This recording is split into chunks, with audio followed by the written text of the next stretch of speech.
Баршаңызға қайырлы күн достар. Бүгін сіздерге бір жасағаннан дәмді және керемет болып шығатын сүзбелі пирог жасайтын боламыз. Жасап көріңіздер. Ол үшін бізге ұн, жұмыртқа, сары май және қант керек болады. Құрғақ ыдысымызға ұнымызды салып, бөлме температурасындағы майымызды саламыз да крошка жасайтын боламыз.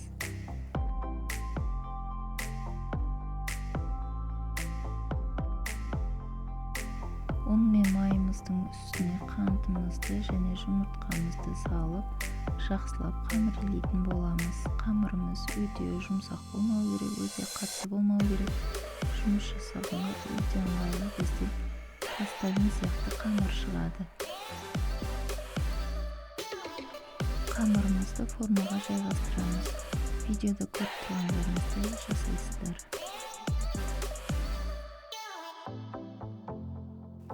Енді салмамызды дайындаймыз. Сүзбемізді, жұмыртқаларымызды, қантымызды салып, блендердің көмегімен езіп аламыз. Егер де блендерларыңыз жоқ болса, шанышқымен араластыруға болады. Блендер міндетті емес.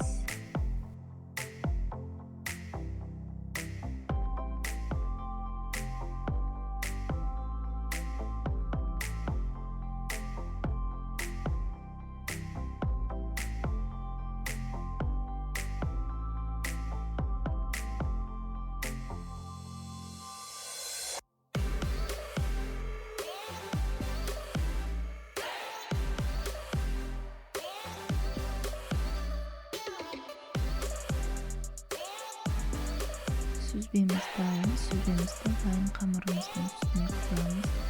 Бетін жақсылап тегістейміз. Менде тоңазытқышта тұрған вишня болатын, вишняның дәнін алып тастап салдым.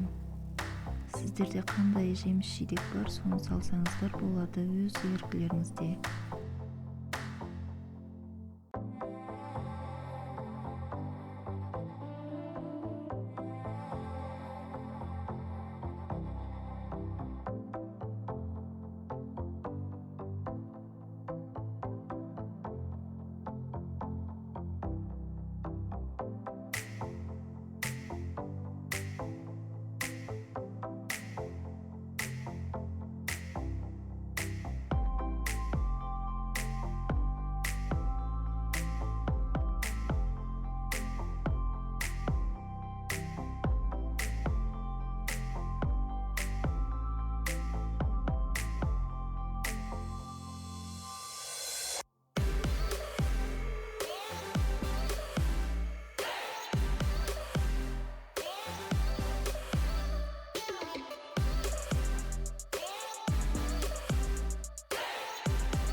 Қызып тұрған пеште 170 градуста 40 минут пісіріп аламыз.